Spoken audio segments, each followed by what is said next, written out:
அனைவருக்கும் வணக்கம். இன்றைக்கி நான் உங்களுக்கு ஒரு அருமையான கதை சொல்ல போகிறேன். ஒரு மனிதன் ரோட்டில் நடந்து போயிட்டு இருந்தானா. அப்போ அந்த ரோட்டோரமாக ஒரு பை கிடந்துதான். அந்த பையை எடுத்துகிட்டு பார்த்தானா, அதுக்குள்ளே தங்க நாணயம் இருந்துதான். அந்த தங்க நாணயத்தை அவன் எடுத்தானா.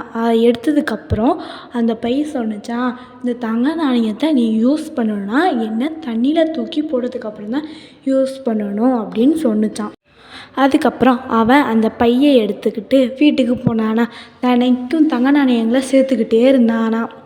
அதுக்கப்புறம் கொஞ்ச நாள் போனதுக்கப்புறம் அவனுக்கு சாப்பிடக்கூட காசு இல்லை. பிச்சை எடுத்து தான் சாப்பிட ஆரம்பித்தானா. இப்படியே கொஞ்ச நாட்கள் போக ஆரம்பிச்சிது. அவனுக்கு ரொம்ப உடம்பு சரியில்லாமல் போச்சு.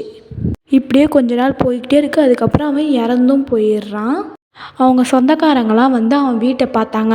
அப்போ அவன் வீடு ஃபுல்லாக ஒரே தங்க நாணயமாக இருந்தது. இதை பார்த்துட்டு அவங்க சொந்தக்காரங்களாம், இவ்வளோ தங்க நாணயங்கள் வச்சுட்டு அவன் ஏன் பிச்சை எடுத்து சாப்பிட்டான்னு சொல்லி அவனை திட்டிகிட்டு இருந்தாங்க. இதோட இந்த கதை முடிஞ்சிடுச்சு. இப்போ இருக்கிற மனுஷங்களும் அவங்களுக்கு அடுத்த தலைமுறைக்கு தான் காசு சேர்த்து வைக்கணும்னு ஓடிட்டே இருக்காங்க. அவங்க ஹெல்த்தை பார்த்துக்கிறதே இல்லை. நன்றி.